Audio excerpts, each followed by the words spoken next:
Ayu, penyanyi dangdut berusia 25 tahun, melangkah dengan langkah ringan menuju ruang ganti setelah selesai menghibur tamu di sebuah hajatan kecil di pinggiran kota.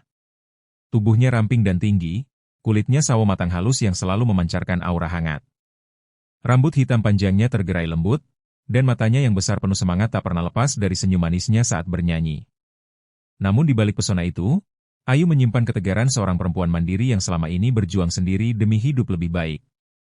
Di balik keramaian pesta, ada sisi gelap yang mulai menanti. Ruang ganti itu sepi, hanya lampu kuning remang yang menerangi. Saat Ayu mulai melepas perhiasan dan riasan, seorang pria parubaya dengan wajah keras dan mata tajam mendekatinya. Pria itu adalah Andi, tangan kanan promotor acara, yang selama ini dianggapnya sebagai orang terpercaya. Namun malam itu Andi menunjukkan wajah lain.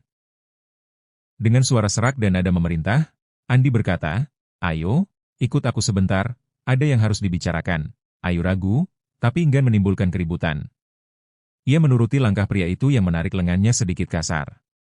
Begitu pintu ruang ganti tertutup rapat, Andi mengubah sikapnya.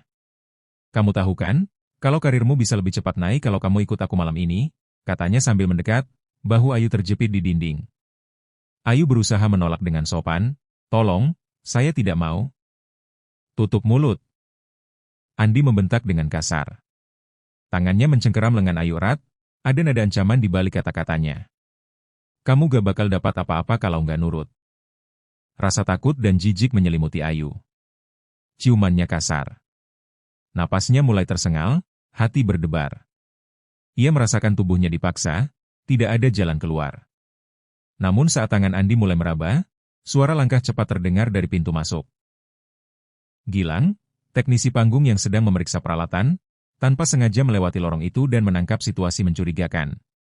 Dengan suara tegas dan penuh amarah, Gilang meneriakkan, "Hei! Lepaskan dia sekarang juga."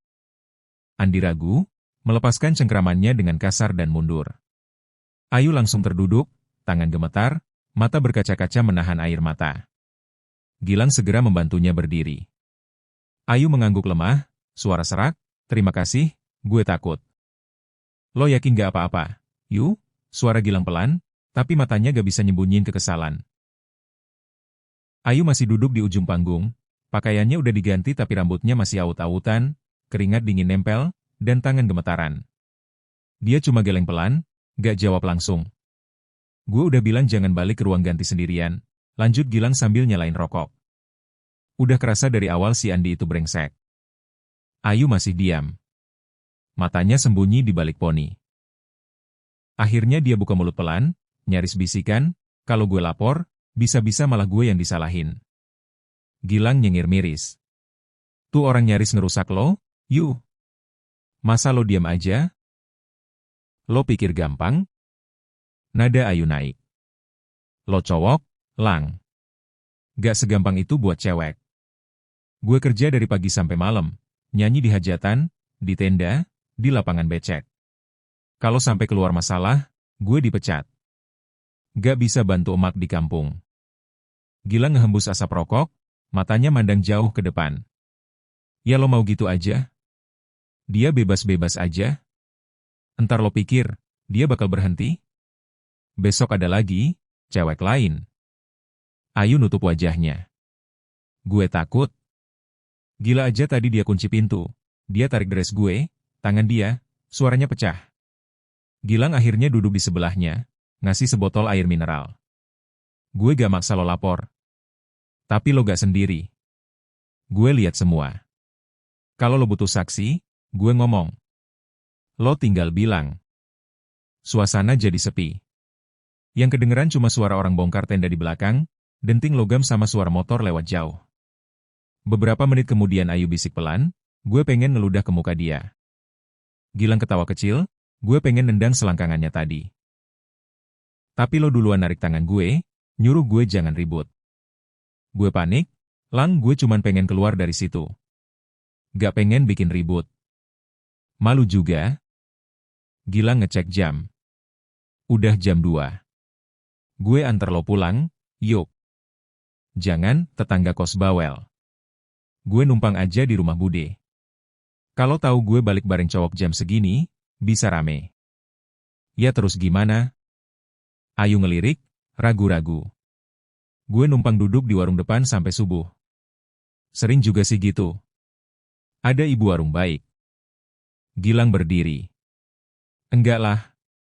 Gak aman, you. Udah ikut gue aja. Tidur bentar di gudang. Kunci di situ cuma gue yang pegang. Ayu ragu-ragu. Tapi akhirnya berdiri juga, bawa tas kecilnya. Asal jangan macem-macem ya. Gilang mengangkat tangan dua-duanya. Gue bukan Andi. Pagi masih gelap, gudang keruh sepi. Hanya ada lampu neon putih redup dan suara kipas angin tua yang berderit malas. Ayu duduk di bangku panjang, selimutan jaket Gilang, sambil sesekali ngucek matanya yang bengkak. Gilang lagi ngoprek kabel dan speaker bekas di ujung ruangan, nunggu pagi sambil nyoba cari pikiran jernih. Tiba-tiba dua kru lain masuk dari pintu belakang. Udin dan Bowo, kru lama yang mulutnya susah disaring. Mereka gak sadar ada Ayu di pojokan. Tadi malam si Andi datengin cewek lagi ya ke ruang ganti, suara Udin sambil nyengir, buka bungkus rokok. Iyalah, timpal Bowo. Biasa, bro. Udah sering tuh dia. Gak tahu pakai obat apaan, cewek-cewek itu kok bisa nurut aja. Gilang langsung noleh, tajam. Serius lo? Tanyanya datar, tapi nadanya berat. Bowo baru nyadar Gilang ada di situ, langsung salah tingkah. Lang. Wah, lu denger ya? Udin buru-buru ketawa hambar. Biasa bercandaan doang, bro. Tapi Ayu udah berdiri pelan. Wajahnya dingin. Maksud lo, dia sering gituin cewek? Udin langsung cengengesan. Mbak Ayu sorry. Sorry, gak maksud nyindir Lolo ya. Gilang maju, mukanya udah gak main-main. Lu tadi bilang apaan soal obat? Bowo mulai gelagapan. Ya, katanya gitu, sih. Ada yang bilang dia suka bawa pil aneh. Tapi yang mana kita tahu, Lang? Gosip doang. Ayu langsung kepikiran ulang. Waktu tadi dia dicium kasar, dia ngerasa kepala agak ringan. Dia pikir karena panik. Tapi sekarang, Gilang motong, dia bawa pil dari mana? Bowo dan Udin saling lirik. Gak tahu pasti. Tapi dulu tuh, promotor kita yang sebelum ini, Mas Seno, dia pernah bilang si Andi punya kenalan luar kota. Suka bawa barang aneh. Habis itu Mas Seno gak kerja lagi. Tiba-tiba aja. Suasana mendadak sunyi. Udin akhirnya bisik, Lang, lo hati-hati. Gue pernah lihat si Andi dapat duit dari orang gak dikenal. Ngasih amplop tebal. Gue kira tuh cuma bayar cewek panggilan, tapi kok lama-lama aneh. Cewek-cewek yang dateng, besok-besoknya gak kelihatan lagi. Gilang ngatup rahangnya. Ayu diam, tapi tangannya gemetar di balik jaket. Kita harus ngomongin ini, bisik Ayu pelan, matanya udah beda. Siang itu matahari nyengat, tapi di gudang belakang panggung, udara dingin dan tegang. Gilang jongkok di depan sebuah laci besi, sementara Ayu berdiri waspada di belakang pintu, jaga-jaga kalau ada yang datang. Lo yakin ini lacinya Andi? Tanya Ayu pelan, nada suaranya was-was. Dia doang yang tiap hari nongkrong di sini. Rokok, minuman, amplop-amplop semua ditaruh sini, jawab Gilang sambil congkel kunci laci pakai obeng kecil. Klik. Laci terbuka. Isinya kelihatan biasa. Charger, kolom murahan, kondom tapi di bawahnya, ada plastik klip kecil berisi pil putih bulat, dan amplop coklat tebal. Gilang membuka amplopnya, isinya uang cash. Banyak. Pecahan 100 ribuan disusun rapi. Tapi yang bikin mata mereka membesar adalah catatan kecil yang diselipkan di tengah-tengah uang. Tertulis tangan. Pembayaran tahap awal. Ayu Minggu, 22. Lokasi standby jam 11 malam. Siska Minggu, 29. Lokasi standby jam 10 malam. Napas Ayu tercekat. Tangannya otomatis mencengkeram jaket Gilang. Itu nama gue, bisiknya, suara gemetar. Gilang langsung meremas kertas itu. Brengsek. Ini beneran skema. Lo dijual. Aku harus lapor, Lang. Ini udah bukan soal malu lagi. Gilang menatapnya. Kita lapor, yuk. Tapi kita harus bawa bukti lebih banyak. Sekarang belum cukup buat polisi gerak cepat. Gue punya teman jurnalis di daerah. Dulu dia bantu gue waktu urusan lama gue. Gilang berhenti sejenak, raut mukanya berubah. Kita minta bantu dia. Tapi kita harus hati-hati. Ayu menunduk, mencoba bernapas tenang. Berarti gue bakal terus manggung, pura-pura gak tahu? Cuma sampai kita dapat cukup bukti. Jangan sendiri lagi. Lo pulang bareng gue terus. Ayu mengangguk pelan. Gue benci ini semua. Tapi kalau gue diam, gue bisa jadi korban selanjutnya. Gilang memegang bahunya. Lo kuat, Yu. Gue bakal jagain lo. Mereka keluar dari gudang perlahan, menutup laci, dan menyimpan catatan serta pil di tas Gilang. Yang mereka belum tahu, dari balik kaca jendela kamar alat, sepasang mata memperhatikan mereka sejak tadi. Matanya dingin. Tangannya mencatat sesuatu ke ponsel, dan menekan tombol kirim. Hujan turun tipis saat panggung dangdut itu mulai sepi. Penonton bubar perlahan, sebagian besar puas oleh suara merdu dua biduan yang tampil malam itu. Ayu baru saja selesai manggung, keringat masih melekat di pelipis, dan suara petasan dari anak-anak di gang belakang masih terdengar samar. Di balik panggung, suasana tak seceria tadi. Siska, penyanyi sebelum Ayu, tidak tampak lagi sejak turun dari pentas. Beberapa kru terlihat mondar-mandir, sebagian sibuk merapikan kabel dan speaker. Namun, Andi, orang kepercayaan promotor, tak terlihat sejak 1 jam lalu. Gilang, yang baru saja menyelesaikan pekerjaannya memotong rigging ringan, sedang menyekat tangannya dengan lap kotor ketika ia melihat sesuatu mencurigakan. Tirai ruang rias ditutup rapat, padahal biasanya terbuka setelah acara. Ia mendekat pelan.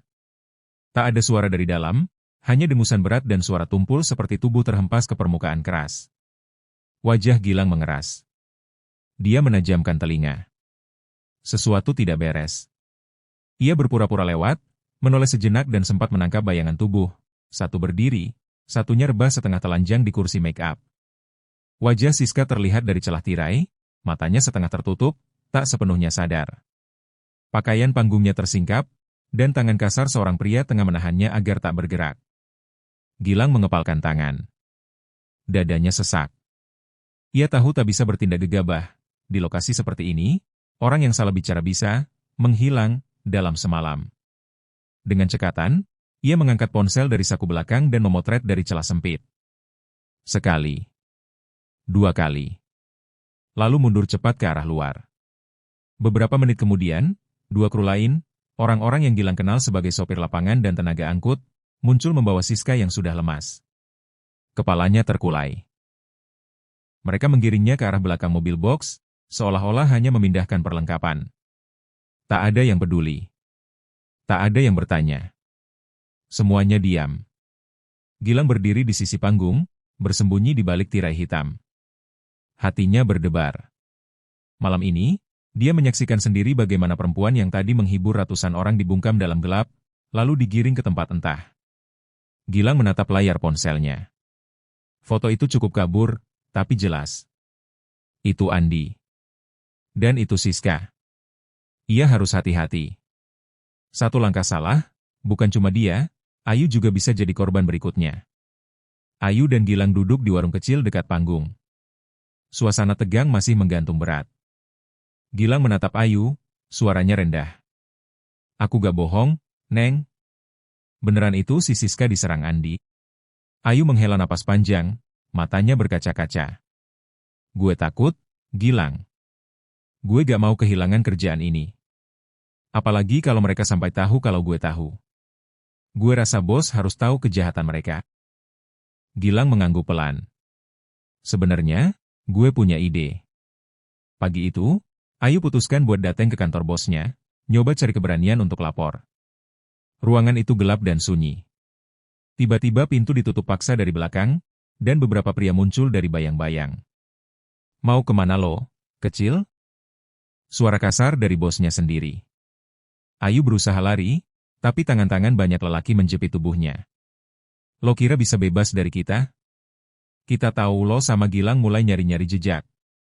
Lo bakal bayar mahal buat itu, bosnya menatap dengan dingin. Tubuhnya yang lebih kecil tak berdaya melawan kekuatan pria-pria itu yang jauh lebih besar. Lepasin gue. Gue gak takut sama lo. Suara Ayu bergetar, tapi tak mampu mengubah keadaan. Salah satu pria menariknya ke sudut gelap ruangan. Tubuhnya dipaksa jatuh ke lantai, dan wajahnya hampir menyentuh dinginnya ubin. Ruangan itu dipenuhi oleh beberapa pria berwajah kasar dan mata dingin penuh niat jahat.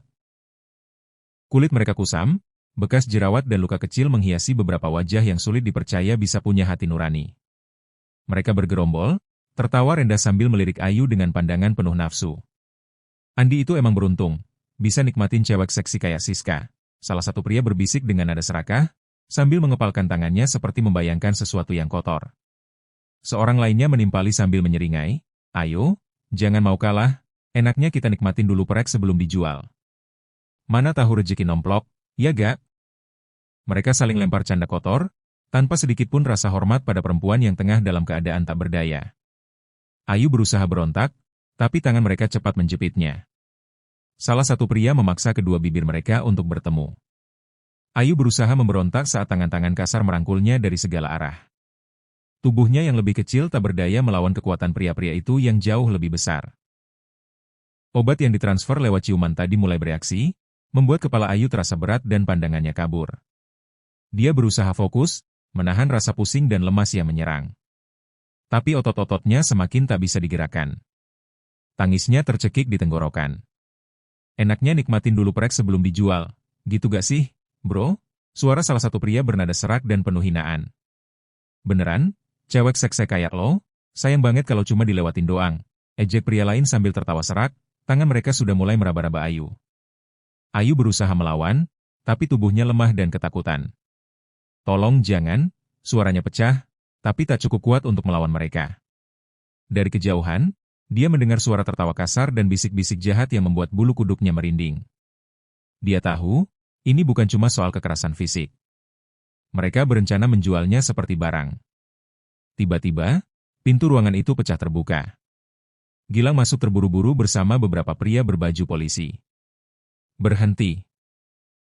Lepaskan dia sekarang," suara Gilang bergema, tegas dan penuh amarah. Pria-pria itu terkejut, tapi masih mencoba melawan. Polisi segera bergerak cepat, membekuk mereka satu persatu. Gilang langsung menggendong Ayu, membawanya keluar dari ruangan itu. Ayu masih gemetar, tubuhnya lemah, tapi matanya penuh syukur melihat Gilang. "Gilang, kau datang." Dia menangis dalam pelukan Gilang, napasnya tersengal, tapi ada kelegaan karena bahaya terhenti. Terima kasih sudah nonton sampai akhir. Jangan lupa like dan subscribe, supaya Mimin makin semangat buat upload cerita seru berikutnya.